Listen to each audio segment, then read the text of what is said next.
I would describe DWC as a place to call home. I would describe it as a place where you can go to get resources, you can get a shower, you can get clothes, you can get housing, you can get employment, you can get health care, you can get dental, and you can get mental health as well. And when you're on the street, you don't know what the resources are. You don't know what's available. There's no way you can find that out. But if you just come to DWC, come through the doors, there's people here that are going to help you.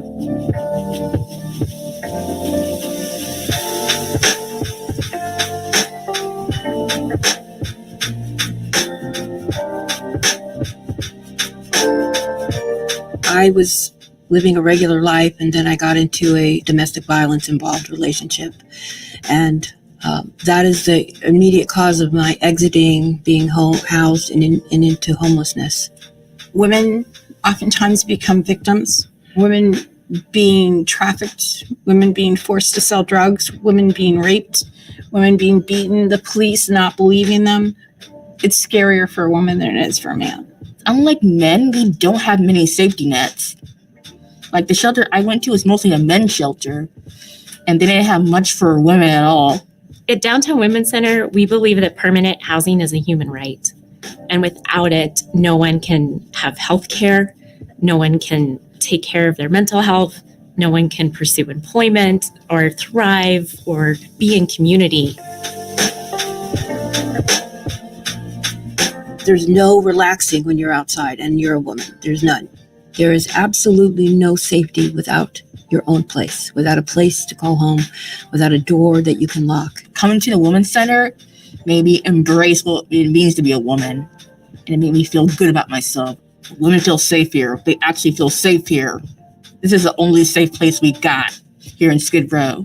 Homelessness is not just the woman that's laying on the street. Homelessness is also a woman like me who has dreams and aspirations. It's important to put a different face on homelessness because a lot of times we just think it's one thing. There's not one woman who walks in these doors whose story does not tie back to a policy failure, to a lack of access to housing and healthcare and basic needs and a living wage. With more access to housing and more funding to provide all of the supports that are needed to support someone with their healthcare, with their educational and employment goals, we can continue to do more. Homelessness has a solution.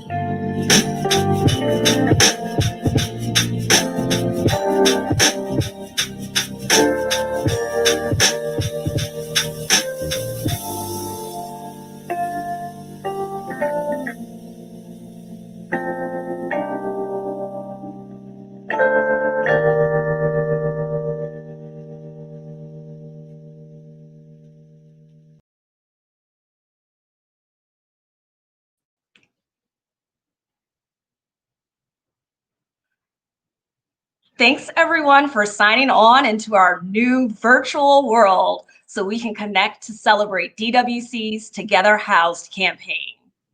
I am Kellie Hawkins, Senior VP at EKA Public Affairs Firm. I am also an avid supporter of DWC and started the Downtown Women's Center Leadership Council in about 2016 with some amazing emerging leaders here in Los Angeles, with the intent to create a pipeline of future board members and advocates for the organization.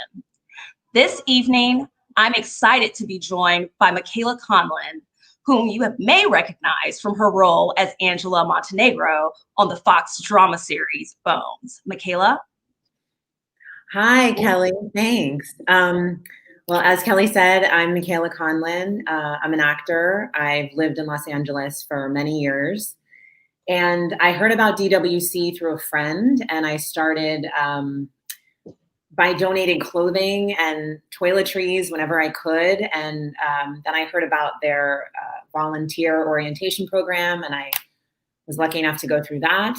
And I'm just very happy to be here learning more about the organization like everybody else, and to try to help other people hear about the work that they're doing, because I think it's a really, really special place. I think they've created an atmosphere where women can feel really welcome when they come through the doors. And yeah, so I'm happy to be here. Thanks for joining us. We're excited to share this time with you and the spotlight And to spotlight this year's campaign, we're doing an online auction, and we've been bidding pretty much for a few days now. The auction will be live all the way until about Sunday. I know I've got my eyes on a few items, and I keep getting outbid, so I'm going to keep my handy phone here just There's in a case good one. I outbid someone tonight. Also, some exciting news. Some of you may have seen today that DWC was named Nonprofit of the Year by Senator Holly Mitchell. So we are grateful that a light has been shined on the great work of the organization by one of the local heroes, someone who started their career out as a Coro Fellow at DWC and has really just carried on her commitment to women experiencing homelessness here in Los Angeles. As many of you know, the Downtown Women's Center, or DWC, is the only organization in Los Angeles that's focused exclusively on serving and empowering women experiencing homelessness and formerly homeless women. Its mission is to end homelessness for women in Greater Los Angeles through housing and wellness, employment and advocacy. And this mission has become even more important, obviously, as COVID has greatly impacted all of our worlds and is unfortunately increasing the rate of people being pushed into homelessness. As we've seen throughout this challenging year, the DWC community continues to come together to support women. Women experiencing homelessness have unique vulnerabilities that are often not considered when women are attempting to access services and resources. But DWC adapts its programs to reflect the direct needs of the women, and much adaptation was necessary this year when the COVID-19 pandemic rocked our world and hit our great city. DWC moved quickly to alter how they operated so they could continue providing services such as meals, mental health support, case management, employment training, and housing assistance for women. This organization meets the individual needs of each woman so that she can be put on a path to stability. And tonight, with your support, we feel confident that together we can get her housed. Together housed, which I figured out that's what that. Now I will briefly pass it over to DWC's board president, Heather Rim, who will share more about the campaign success so far. Thank you so much. Hi, everyone. I am so excited to share with all of you tonight the accomplishment that the Together Housed campaign has brought to our community. As you can imagine, having to cancel our gala, Dinner with a Cause, which brought the organization significant funding last year, it had to be done to ensure everyone's safety amid the COVID-19 pandemic. Experiencing such a financial loss this year could have severely impacted DWC's programs and staffing during a time where financial support is needed now more than it ever has. But with your support, we have raised, wait for it, close to $600,000 and counting through our corporate sponsors, community partners, peer fundraising, and now our online auction. Last week, we shared that the Otis and Bettina Chandler Foundation would unlock $50,000 to DWC if we reached our goal of 1,000 donations to the Together Housed campaign. Well, I'm excited to share with you that today we have exceeded 1,000 campaign donations. We have so many of you to thank, especially the 97 individuals and 20 teams that have been online fundraising for us all month long. There's so many people to thank. We want to start by thanking all of our Together Housed sponsors, especially the Otis and Bettina Chandler Foundation, the Capital Group, and of course, La Loupe. Without your support, the success of this campaign simply would not have been possible. And to all of you who donated your time, you helped raise funds, you shared stories about your experiences with DWC, we thank you from the bottom of our hearts. I'd also like to extend a special thanks to the Officer of Senator Holly J. Mitchell, Supervisor Mark Ridley Thomas, Los Angeles City Council President Nuri Martinez, Congresswoman Maxine Waters, Supervisor Hilda Solis, Assemblymember Miguel Santiago, Senator Dianne Feinstein, and Senator Kevin De León for showing your support of the Together Housed campaign. And of course, we can't forget our amazing campaign committee. I'd like to thank Elise Klein, Sue Koo, Josephina León, Rachel Capoccia, and Katya Nissenberg. So this campaign begs the question, what can each of us do to get her housed?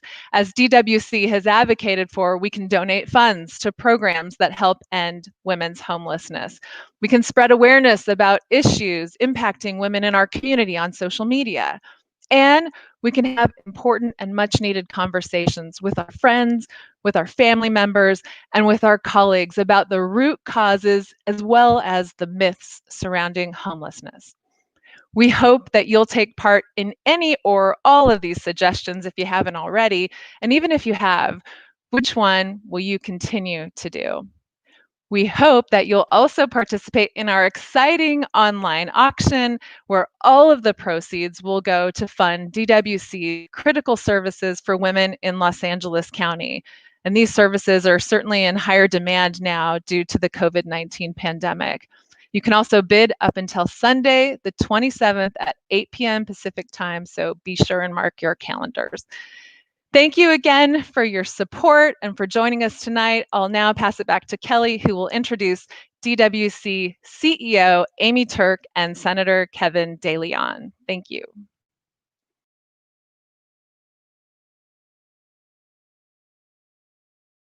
She shared a lot about all the people, companies, and elected officials who are advocating for women experiencing homelessness. These statistics are startling.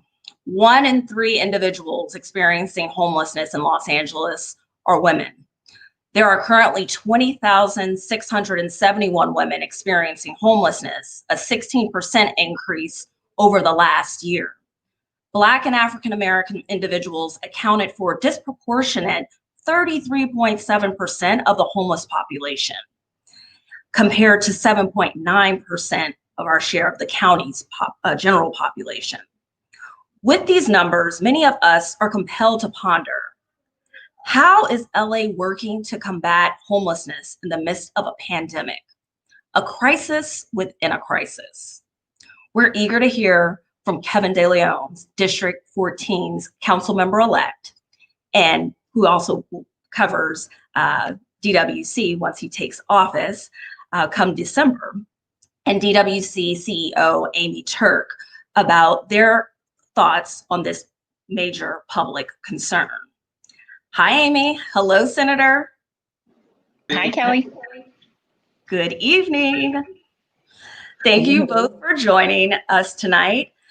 During a time when we are seeing such a presence of homelessness around the city, what solutions are you seeing and pursuing as community leaders to get her housed? Senator? Well, a couple of things. One, Kelly, thank you very much for the opportunity to share a few words with all of you. Amy, thank you very much for your incredible work at the Downtown Women's Center. You do heroes work, sheroes work, you know, each and every one of you, the incredible staff. And I know that we don't get to celebrate a banquet to raise money, you know, in real time with regards to being with each other personally. But the very fact that we're doing this virtually and you've raised over $500,000 speaks volumes to your commitment, your dedication, your incredible development staff and your leadership. So kudos to you, woman. You know, keep it up because I'm there with you to back you up. A couple things. Listen, the issue of homelessness is both shocking and it is shameful because it leaves an indelible mark of a shame on all of us Angelinos living in one of the wealthiest cities in the wealthiest state in the wealthiest nation on planet Earth. And the very fact that we have, you know, more than 60,000 men, but increasingly women, single mothers with children living on our streets, our parks, our over and underpasses, in cars, is quite frankly, it's embarrassing. And the fact that in Skid Row alone, in CD14, we have over 8,000 unhoused individuals. And you touched upon an issue that's very important because increasingly they are women and they're women of color. Black and brown women. Being the youngest child of a single immigrant mother with a third grade education, we're always this close to being unhoused and living on the streets. But thankfully, my mother had a network. But the bottom line is this, is we need to build more housing. We need to invest and make sure that price point will provide us the value that will give us the volume that's necessary to put a roof over every single individual who does not have a roof at this moment. And the very fact that we need to sort of expedite, if you will, the building process, so folks like Amy are not back in the queue waiting with everybody else for all their paperwork and all their permitting and all their building, permits. We need to move Amy to the front of the line because what she's doing has a social impact. It's not just some vertical luxury townhouse in downtown or Hollywood or Venice or elsewhere, but we're providing a roof, dignity, and respect for all human beings, but especially that woman. And that's why we need to accelerate, but we need to do things with intentionality, a sense of purpose, with a sense of urgency. Because again, let me just say, and as being the author of Proposition 2, which is known as No Place Like Home, one of my Senate bills that I passed, that we have not one, but we have $2 billion that are coming down the pipeline statewide for housing. About $800 million will be for Los Angeles. Amy, we got to get that money right away. We got to get that money as much as we can. And we need to start building and providing that dignity and respect that all of these women, because, lastly, I'll say is that it is, to me, shameful that these women who brought us into this world, these women who raised us, who fed us, who clothed us, who defended us, later on in life end up living on the streets. And in the wealthiest city, or one of the wealthiest cities in the wealthiest nation in the world, that is shameful. So as we come together politically, as we come together with our nonprofit leaders, our community leaders, our business sector, folks, from the Hollywood community, the talent community, as we come together and forge a strong bond, as we move forward to demand what's right, demand it with urgency, and make sure we do it sooner rather than later. So to you, all of you, to my heart, to you, Amy, for what you do, and Kelly, thank you for throwing that question at me. Sure thing. Yeah. Thank you, Senator. Thank you for your support and all of your advocacy. And Kelly, thank you for your years of support to the center in so many ways. And for the question about the solutions that we're pursuing at Downtown Women's Center, thankfully, due to the CARES Act funding, Downtown Women's Center has actually been able to expand our services during the pandemic.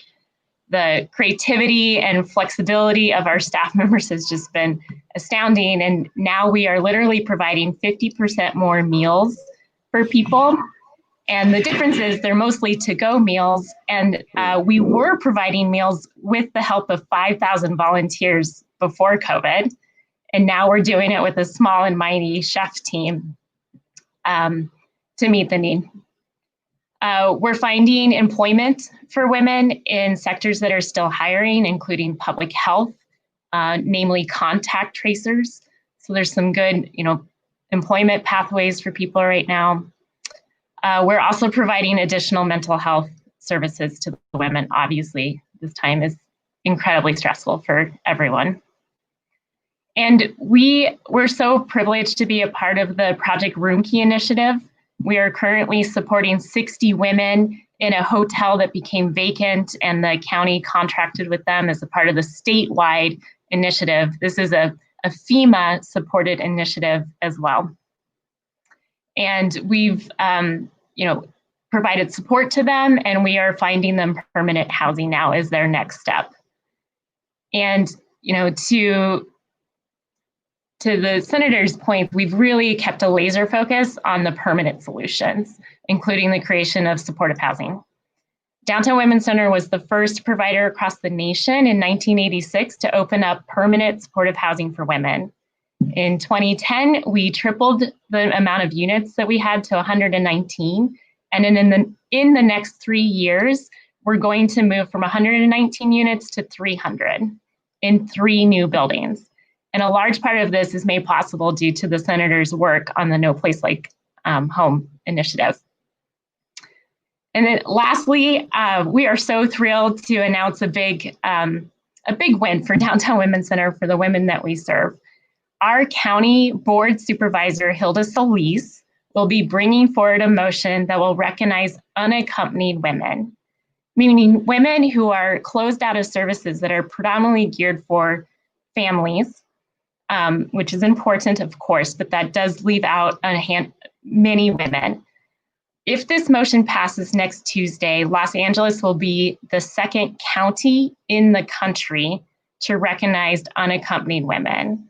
And obtaining this designation has been one of Downtown Women's Center's top policy priorities for over, about 5 years. And this motion is an historic opportunity to have Los Angeles County meaningfully embrace a gender equity lens as we address ending homelessness. So I actually have 2 shameful asks of our community tonight. One is please follow us on social media tomorrow and use our platform to send a letter or a tweet to your Board of Supervisor representative to support this motion. And 2, if you are a landlord out there, we would love to talk to be able, especially to connect the women living in our Project Room Key hotel. So thank you all for your support. Thank you both for sharing your insight this evening. Now we will be joined by 2 LA-based DWC supporters, actress Michaela Conlin and musician Phoebe Bridgers. Michaela Conlin has recently been seen in MGM's Bad Trip opposite Eric Andre and Tiffany Haddish, which premiered on Netflix this year. I know we've all had our share of Netflix watching, right? She also stars in Apple's highly anticipated series For All Mankind. Michaela was recently seen in Taylor Sheridan's Paramount Network series Yellowstone, as well as Alan Ball's HBO drama series Here and Now. Michaela is best known for her role as Angela Montenegro, as I mentioned earlier, on the Fox hit television series Bones, one of the longest running dramas in the network's history. Phoebe Bridgers is a singer-songwriter known for her albums Stranger in the Alps and her recent release, Punisher. Are you looking for any background singers? I'm right here. She is also known for her musical collaborations, Boy Genius with Julian Baker and Lucy Dacus, and Better Oblivion Community Center with Bright Eyes, Connor Oberst. Welcome, Phoebe. Welcome again, Michaela. Thanks, ladies, for joining us. I hope you both are doing well. How are things going, just given all that's going on? I know that's a pretty loaded question, given the time that we're all living in. I'm doing kind of, I feel lucky. I feel relatively, safe and secure, and just spending a lot of more time online. But very lucky. Great. And Michaela, we just need you to unmute real quick. It's okay. That would be helpful, I think. I would say I agree with Phoebe, and I miss my family, but I'm feeling pretty fortunate. Great. Why have you frequently chosen DWC specifically to support this year? Michaela, let's start with you. I guess I feel like collectively, I feel like everyone's feeling obviously very helpless and overwhelmed with everything going on. And I just found that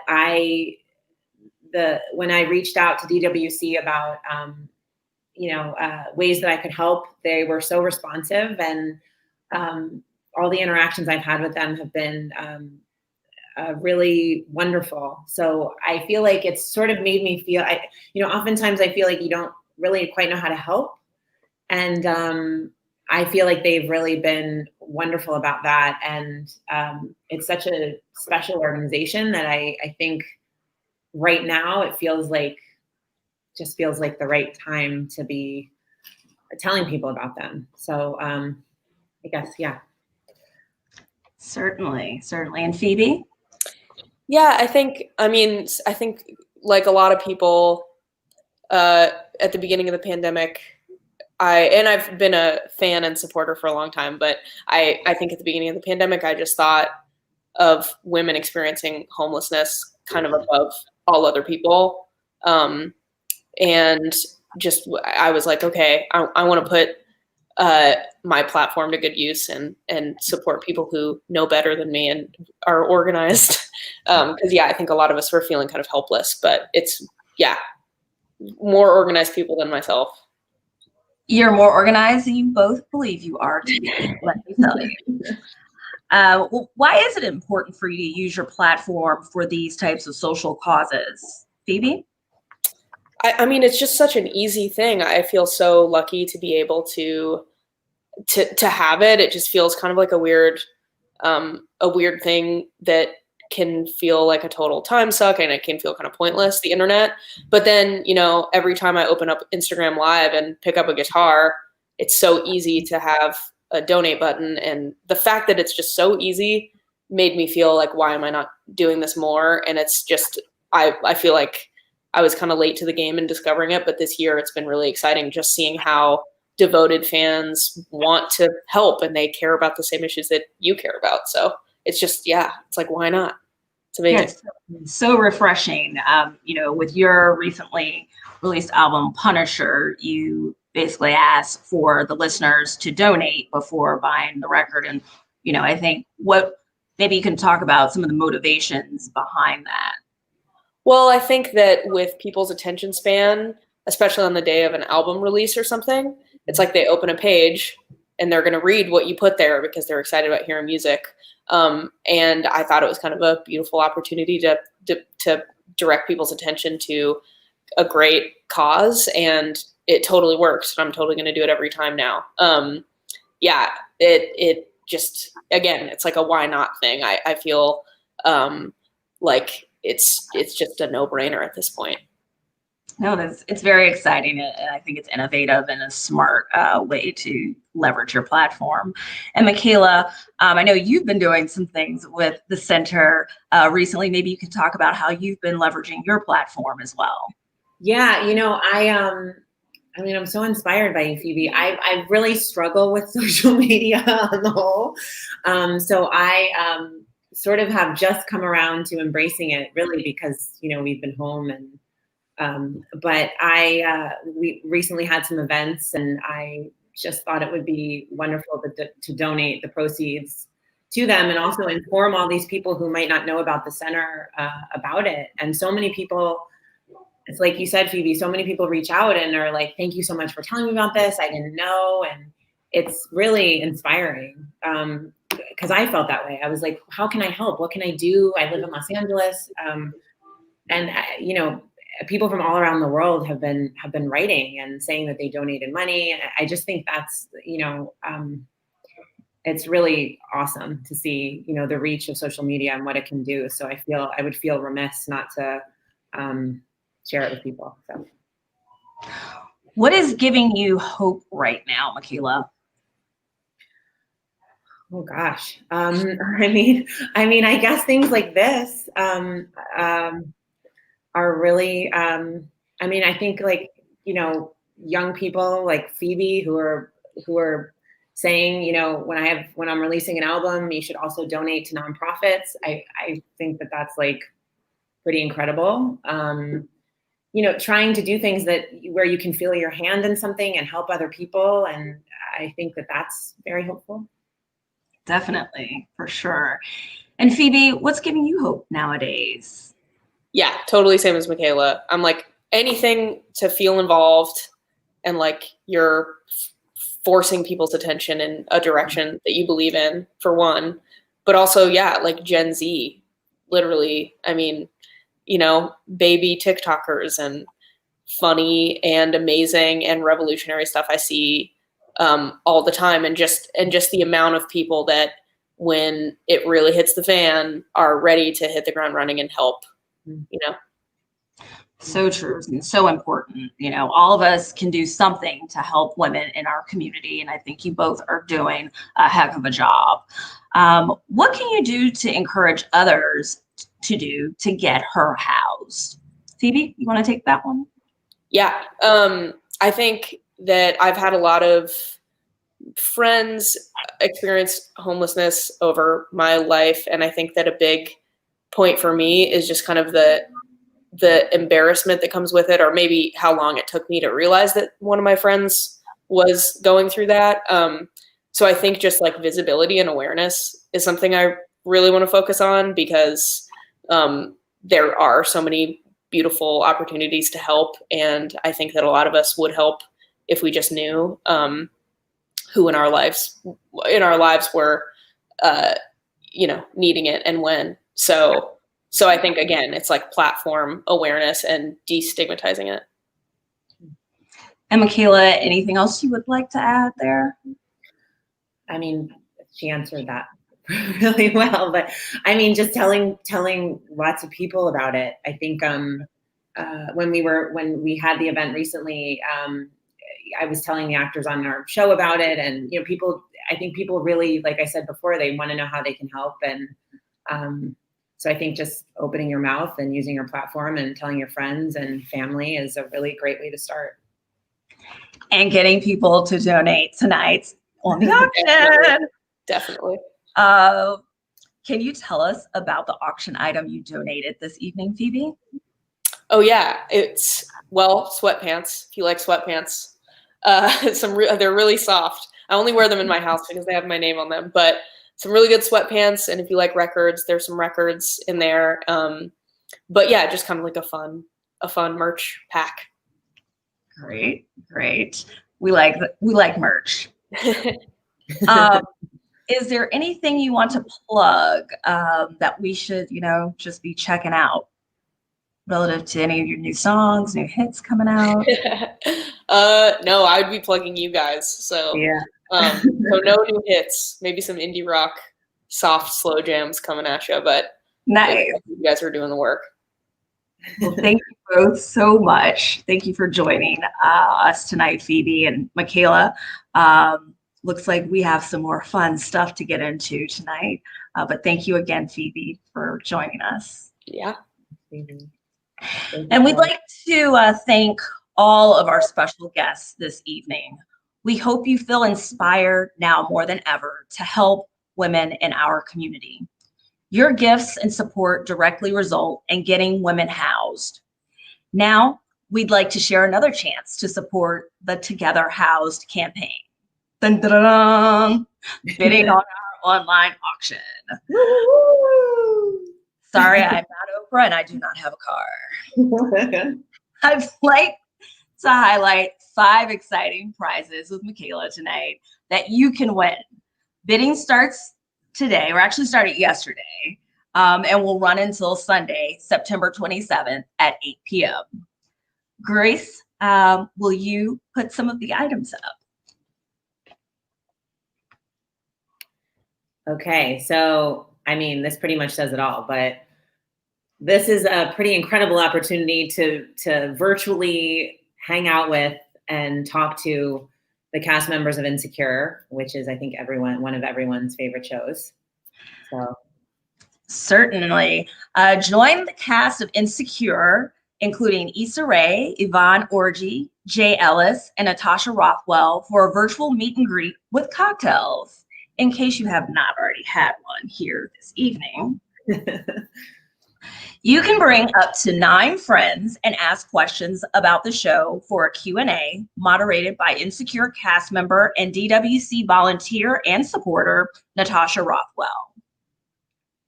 So if you haven't been on that one already, you better get on it because it's going quick. Yeah, that's a great one. It's a hot item. Okay, what's next? Oh, yes. So next we have these very fancy gold diamond hoop earrings by 14 carats. Well, I tried a little bit. I'm not sure if I'm actually on the screen, but I'm showing some other earrings that are nowhere near these fabulous gold diamond hoop earrings by 14 karat. But Hollywood glamour is yours with these 14 karat gold diamond hoop earrings, studded with 346 specialty cut diamonds. These glamorous gold hoop earrings are a must-have for your jewelry collection. These exquisitely handcrafted diamond earrings feature 3 rows of small diamonds, creating a stunning effect. You will treasure these earrings for many years to come, I'm sure. Donated by 14 carats, these earrings will truly be your go-to pair for an elegant night out. Pretty fancy. They are. Okay. Oh, good. Yeah. This I find kind of exciting for, for people who are wanting to get out of town and can't. The Hoxton downtown LA is offering a weekend getaway for 2. Enjoy a weekend at London-based hotel, the Hoxton, downtown LA. Nestled among the city's historic theaters and movie palaces on Broadway, the Hoxton houses a rooftop pool and 2 restaurants and bars from the team behind New York, Sunday, and Brooklyn. Weekend includes a 2-night stay plus cocktails for 2 on their rooftop. Yours to enjoy the eve of your stay. Bottoms up. Bottoms up, Kelly. Oh, this is a great one. This is the Max Care recumbent exercise bike, which I definitely feel like I need right now. Indoor cycling stationary bike. So. Yes, keep your workout at home going and get those endorphins going when you're mostly stuck inside. Yeah. I think this has been the most sought after type of exercise equipment since the pandemic began. So get your ride on. Get your ride on. Oh, this is cool. So this is a virtual cooking class with this guy, Peter Stormare, who I'm sure you've seen in lots of things, and a professional chef. So Kelly can tell you more about that. Yes, guests will learn how to make dishes like Swedish potato pancakes and ragmunk with everyone's favorite Swede, Peter Stormare. Learn to make these delicious buttery pancakes while chatting with Peter about his amazing career in all things Swedish. No chippers or nihilists here, just great conversation and delicious food. So definitely one to check out, I would say. And Kathleen is quite the chef. So I would say bid on. That sounds pretty great. Oh, here we have, okay. This is Pourhouse's Wine Bars, Wine Box, and virtual wine tasting for 7 people. That's a lot of people. That is. I don't know if that makes the health order. I'm kidding. Tucked away in downtown LA's Artist District, Pourhouse Wine Bar brings you a variety of wine from all across the globe and a changing menu of fantastic snack food. The box includes 6 wines, 1 rosé, 2 whites, and 3 reds. I know I've done my share of ordering wine during the pandemic, so why not add another one? A selection of 4 cheeses curated by Downtown LA Cheese and a full charcuterie board spread. You'll taste together with wine experts, sommeliers, winery principals. Join a virtual tasting on a Saturday night of your choosing. And let me tell you, those virtual tastings have gotten me through the pandemic, as well as expanded my palate. Oh, yeah, so, absolutely. Are there others, Michaela, that you've been checking out during this online auction? The auction items, I'm still circling the Insecure cast lesson. The virtual. I'm like, can I get those airline tickets? Eventually, I will fly. Yeah, the airline tickets are good too. Yeah, there's a lot of really good stuff on there. Yes, certainly. There's a FabFitFun box that I don't know. I just might have to, come in at the last minute and overbid whatever it is. Because I love it. At the end. I think I might come in with this wine box. I don't know. You just I didn't realize all that stuff was included with it. It's pretty amazing. It's pretty amazing. Yeah. Well, thanks so much. You've been a great co-host. Thank you to everyone for joining and participating in the Together House campaign.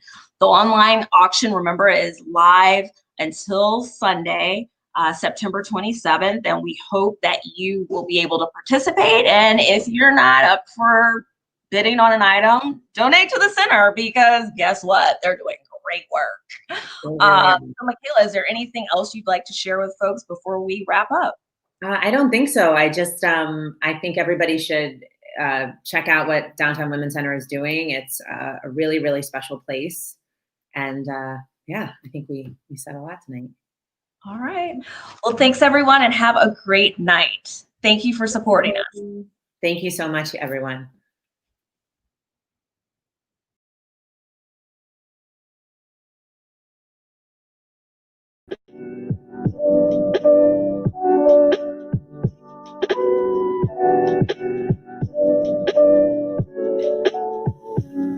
Housing is the only way that someone can live.